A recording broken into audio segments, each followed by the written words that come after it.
civil, comme je disais, la question qu'on pose souvent, c'est est-ce que je dois assigner ma femme ou mon mari au tribunal de la famille ou est-ce que je dois l'assigner au tribunal civil, c'est-à-dire ou au Beth Adin.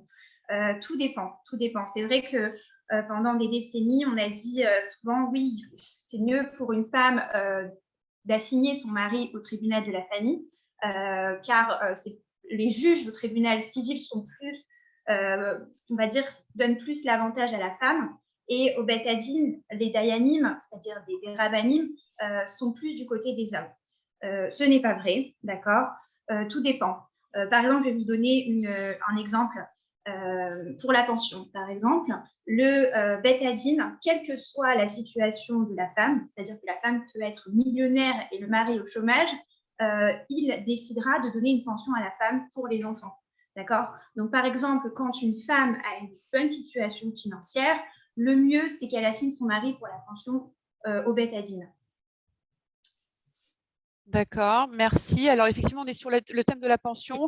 Comment est fixée la pension alimentaire pour les enfants? Est-ce qu'elle peut être modifiée par la suite?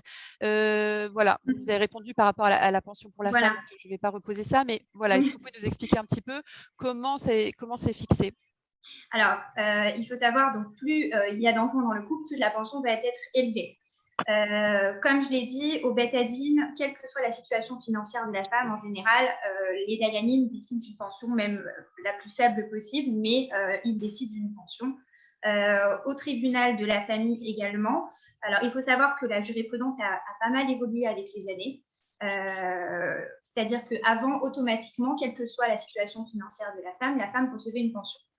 Maintenant, la jurisprudence a évolué, c'est-à-dire qu'on prend en compte la garde des deux parents.